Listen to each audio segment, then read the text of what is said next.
بسم اللہ الرحمن الرحیم۔ لا الہ الا اللہ محمد رسول اللہ کے بارے میں چند مختصر سا باتیں ہم آپ کے سامنے پیش کریں گے، تھوڑا ملاحظہ فرما کر غور سے سننے کی کوشش کیجیے۔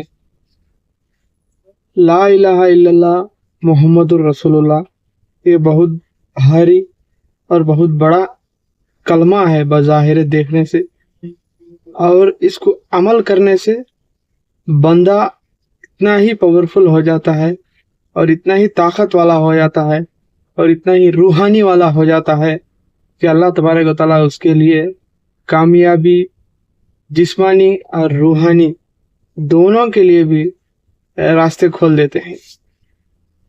حالانکہ ہر انسان لا الہ الا اللہ محمد رسول اللہ پڑھتا ہے لیکن کامیابی نہیں ملتی ہے۔ کیوں نہیں ملتی ہے لا الہ الا اللہ محمد رسول اللہ پڑھنے کے باوجود بھی کامیابی؟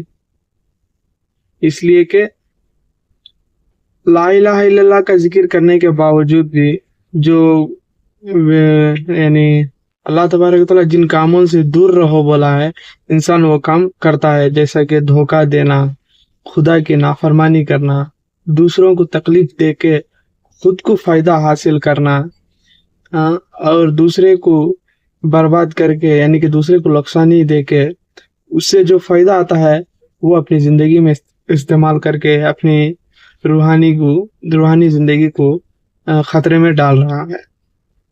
اس لیے لا الہ الا اللہ اسی وقت کام کرتا جب تک انسان پاک اور صاف نہیں ہو جاتا۔ حالانکہ ہر انسان پاک اور صاف صبح و شام پانی نہاتا ہی ہے، لیکن جسمانی پاکی نہیں، روحانی پاکی۔ روحانی پاکی کا مطلب یہ ہے کہ اللہ کی عبادت کریں اور اس کی وفا کریں، ساتھ میں نافرمانی کے کام کرنا چھوڑ دیں۔ اس سے اس کی روحانی طاقت بڑھتی ہے، انسان روحانی سے اعلیٰ مقام پر پہنچ سکتا ہے، تب آ کے انسان کی ہر مراد سے بھی کامیاب ہوتی ہے۔